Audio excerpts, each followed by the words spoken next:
name is B.Zanghi. I'm from Nestle Purina Pet Care, and today's talk is going to be on water supplement as a hydration solution for cats. So what I'd like to do is start with talking about a little bit of background and some key definitions that will be used throughout the presentation to talk about some of the results. I'll go through two specific studies that we conducted to look at general water intake, behavior patterns, as well as consumption of a water supplement, how that relates to the overall urine output parameters. And then finally, try to share with you some clinical applications of the data in which we could potentially make some predictions on how water intake could impact real world interpretations of the cat's hydration and urine output. So to start, traditionally, there's been two approaches to leveraging diet to increase water intake. And obviously that's going from a dry food to a wet food, as well as dry foods that have a higher level of sodium in the diet to increase water consumption through drinking. But this set of research now begins to allow us to look at how a water supplement could be used to increase water intake. So the first I'd like to share is that when talking about liquid intake, I'll be referring to specifically drinking or free liquid intake, whether it's tap water or water supplement. And that's different than when I'm referring to total water intake, which is going to be calculation of 3 dietary sources of water. And that would include drinking of free water or the water portion of the liquid supplement. In addition, it would be the food moisture content of the diet. And third, the contribution of metabolic water from the oxidation of nutrients in the diet. So the summation of those 3 variables of only water is what it totals to the water-specific intake. Now, in terms of this daily total water intake, how it's reported in the literature traditionally has been as total milliliters of water per day. But obviously that doesn't take into consideration variations in body weight between different types of cats. And so to be more specific, some recent research and the work that I'll be presenting here takes into consideration body weight on a kilogram basis.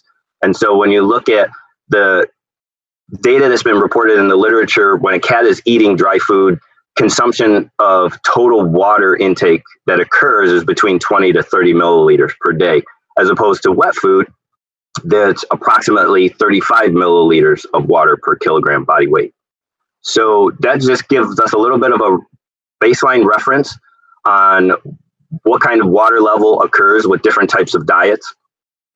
Now going into some of the nutrients that are in a water supplement that are related to how water is absorbed in the body. Traditionally, we think of electrolytes as contributing to water absorption and water balance in the cells. But other molecules, specifically organic molecules, such as amino acids, sugar, glycerol, and other nutrients that are not electrolytes, which are referred as organic electrolytes, are very important for the cells to balance water movement across the vascular space into the interstitial space, as well as into the cells. And so specifically for the water supplement research that we've conducted, and I'll be presenting here today, the 2 nutrient groups specifically will be the use of glycerol in combination with amino acids that are going to be delivered through formulating the liquid supplement with whey protein and hydrolyzed poultry. Now, the first study, I want to share some of the key objectives and questions that we were looking to address. Specifically, we wanted to evaluate when a water supplement is offered to a cat and it's available ad libitum, how readily would they consume it? And then, then secondarily, how does that compare to when the cat has access to tap water? Basically, what's their preference to that? And then with the liquid supplement being consumed, which we knew from preliminary studies that it was highly palatable, where at what point would the liquid supplement potentially decline in terms of the cat's preference to it? Would it be sustained? Would consumption be sustained over a long period of time? So this particular study looks at consumption up to 2 months. And then finally, with enhanced liquid consumption, how does that translate into influencing the measures of urine output parameters for the cats, specifically when they're consuming a dry food? And I've got the reference on the bottom in terms of the publication that this data refers to, first publication in 2018. So briefly, the study design, I want to share that there were 2 groups, equally balanced at 9 cats per group. We have a baseline 1 week where we monitor daily tap water intake as well as daily food intake. Then after that 1 week, we converted the nutrient water. This is the cats that received the water supplement. We replaced their tap water with the nutrient water. Now, preliminary studies, like I had mentioned, we knew that the formula we were using, the cats liked it. So we were highly confident if we provided the nutrient water on an ad libitum basis with access availability, that they would have sufficient amount of water to have the tap water removed. And so we wanted to look at how the nutrient water consumption compared to the tap water consumption in the control group. And that went on for a week and a half. And then we went to a 6.5 week period where we incorporated a 3-bowl feeding system. So this was tap water available all the time, all day long. Then there was the nutrient water also available as much as they wanted to consume, and the food, and then compared to the control group. We had an adult maintenance food, chicken and rice formula.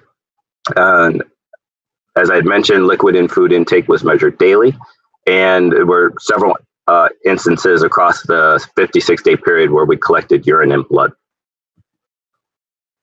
So to summarize, essentially what we were seeing is that out of those 9 cats that were in the nutrient water group, we had a significant increase in total water intake. And so if we look down here, just looking at week 1, this is week 1 when the cats were in the treatment phase. The tap water group consumed approximately 89 milliliters on average per day. And that's very consistent with what we were seeing during the baseline week. Average normal water consumption is about 100 milliliters per day.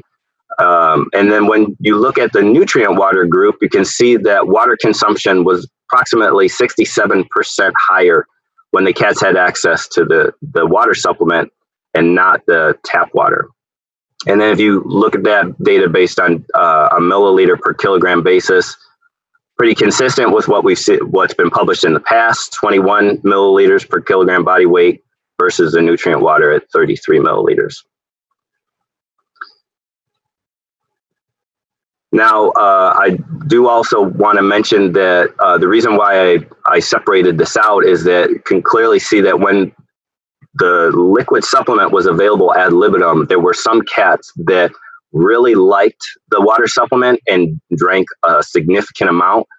So you can see that in the publication, there's what appears to be a high degree of variability in the data. And that actually is driven by the fact that there were a few cats that really liked it and really drank a lot of it. So that's why I broke this out to this greater than 75% increase over normal tap water consumption that occurred during baseline. So how does that translate into the urine output parameters? If we look at the mean urine void volume, cats, the liquid supplement, had 15 milliliters per kilogram body weight of urine per day, as opposed to the control cats, which were at 10 milliliters per day. This data was generated with a 48-hour urine collection that occurred approximately 30 days into the treatment phase. And the corresponding urine-specific gravity, this was an average over all 5 urine measurement time points that occurred, because we had a treatment effect of liquid supplement versus the control group, significant reduction in urine-specific gravity versus the tap water group. And we also measured GFR and other serum parameters, which were all within normal range and did not differ between the groups. Now, into the second study, this is where we wanted to move one step further. So, as I mentioned, the first study, we offered the cats a liquid supplement on an ad libitum basis, so they could drink as much as they wanted. But because we observed that several cats drank the liquid supplement in excess, we wanted to evaluate the water supplement on a dose basis and see if we started with a lower amount, how much they would consume, and then increased it to a higher level, and would water consumption or liquid consumption increase as the water supplement level or dose was increased. And then point 3, the liquid intake was evaluated over a shorter duration, 10 to 17 days. And then ultimately, if liquid intake was increased incrementally, would the urine measures reflect that change in their liquid consumption? And this data is represented in the second publication, also 2018. So just briefly on the study design, I want to start by sharing that, so there's 4 different study periods. Period 1 is our baseline, and so this is where the cats had access to tap water only, as well as their dry food. And this allowed us to determine the cat's individual two intake as its own control. And that was the basis to determining how much the dose was calculated to be in periods 2, 3, and 4. So very specifically, what I would share is that if a cat, for example, during baseline drank approximately 100 milliliters per day, then during period 2, what we refer to as 1X, they would receive ad libitum access to tap water all day long. But the amount of nutrient water that they received, if they received 100 milliliters in baseline, they would have received 100 milliliters of the nutrient water during this period every day. And it was divided, half of it in the morning, so 50 milliliters in the morning, 50 milliliters in the afternoon. So that's what we've referred to as 1X. Now 1.5X would be now increasing that 100 milliliters per day of supplement to 150 milliliters of supplement. And then you can see how in period 4, going to 2X, essentially the nutrient water is offered at, would be the 200 milliliters per day, in addition to them having access to their tap water. And again, the nutrient water is the same in study 2 as it was in study 1. And so here, looking at the daily liquid intake, so this is specifically the tap water and the liquid supplement combined. And so you can see that there's no difference in the baseline week between the two groups. And then when we moved into period 2, where the cats had the water supplement as well as their tap water, their total free liquid drank increased significantly over that 17-day period. Then when we increased it to the 1.x or 1.5x, their baseline, it increased further. And then again, there was an additional increase in the final period where they had the 2x dose. Now, I put these numbers on the side, so how that converts to the amount of liquid supplement that they were receiving during the different treatment periods. So it equates to 26 milliliters per kilogram body weight of just the liquid supplement, and then 39 and 52, that was the incremental increase that the cats received. Now, so total liquid intake per day increased, but what I want to share is how tap water specifically changed and how that reflects this total water intake. So clearly 100% reflects the cats that were during baseline. They only had access to tap water. Then when they were offered the nutrient water, this increase in total liquid intake reflects approximately 80% of that as the water supplement, and 20%, which is in the second bar, refers to the amount of tap water that they were consuming. And you can see that tap water consumption drops to about 15% as opposed to 85% of this increase in total liquid intake. And again, when during period 4, when the liquid intake increases even further, again, it's representative of the cats actually drinking more of the liquid supplement specifically. What I would also like to mention with this is that it clearly indicates that because the cats had access to tap water during the entire day, the cats only have the liquid supplement in the morning and in the afternoon. So when they don't have access to the liquid supplement, they're still going to consume their normal tap water that's available all day long. And that is partially related to them eating over the course of the day and then drinking with respect to their eating pattern, but also the fact that they're still naturally going to drink water over the course of the day, even when they have excess or greater amounts of liquid intake related to the liquid supplement. And then how this relates to urine-specific gravity. As the cats drank more water, their urine became more diluted. So this is our 48-hour pooled urine-specific gravity value. All cats starting at approximately 0.050 to 0.55. The tap water group staying elevated, approximately above 0.45. You can clearly see that urine-specific gravity goes down and then stabilizes, even though liquid supplement intake increases. And then I put down here that daily urine volume also increased incrementally, similarly to the urine-specific gravity values.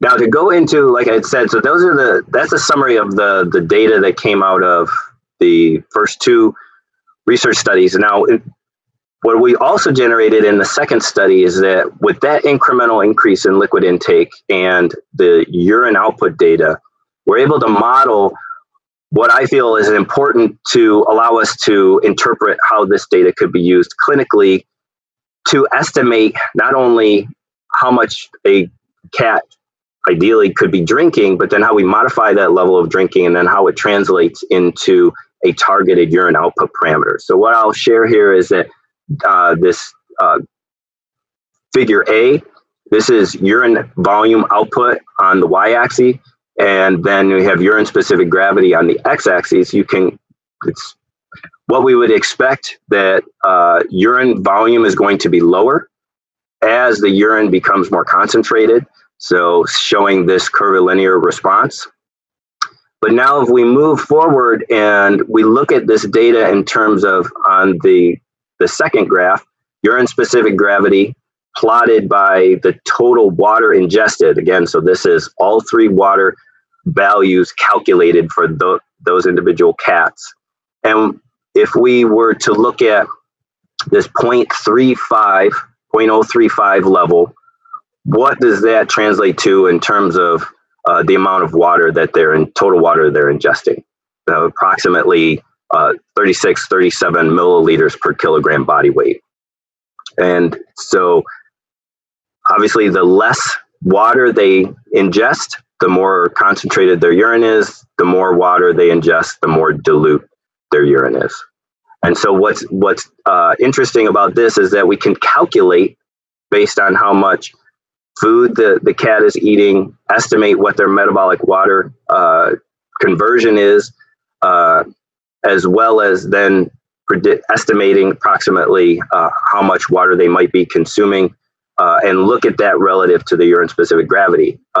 Conversely, based on the urine-specific gravity, we could potentially predict what their total water intake is per day, which I think could be very useful in trying to assess where a cat is in its general urine output and hydration. Now, if we go one step further and we take that data, specifically the daily urine void volume, and we plot it with total water intake, we can see this nice linear response where, depending on how much flushing of the urine of the bladder we would potentially want to see, we can then estimate how much water the cat could potentially be drinking to hit that target. And so what I've done here is I've outlined the amount of dry food, which is typical 20 to 30 milliliters per day, you can see that that would then correspond to cats that are going to have between 10 to 12 milliliters of urine volume per day versus a much more significant volume of water consumption. Then we're going to get into being able to achieve a higher level of urine output. So just to summarize, so what we observed with the second study is that liquid intake increased incrementally when the cats were offered a higher dose of the liquid supplement, and that this then resulted in a greater urine dilution. Just to summarize the total water intake, so dry food, again, typically ranges from 20 to 30 milliliters versus wet food, which is about 35. And in this study, we were able to demonstrate that at these different levels of offering the water supplement, we can observe that the cats will drink between 35 and even as much as up to 55 milliliters per kilogram body weight per day. And that previous slide clearly indicated how urine could be diluted in response to that level of water intake. So in terms of conclusions, liquid dose can, I think this is the main point, is that the liquid dose can be adjusted to target a particular level of urine dilution depending on how much that cat may be prone to stones or blockage or any other condition where we think that cat could improve or benefit from having a greater degree of water intake. So whether we want to increase fluid intake or have the cat have a better total hydration, increased urine volume, or looking to decrease the urine specific gravity, we can use a liquid supplement to go beyond just what transitioning from a dry food to a wet food could accomplish. And then obviously any healthy cat that would benefit from overall improved hydration, that's where potentially a liquid supplement could come into play. So with that, I would like to extend my appreciation for everyone for listening to the presentation, and thank you very much.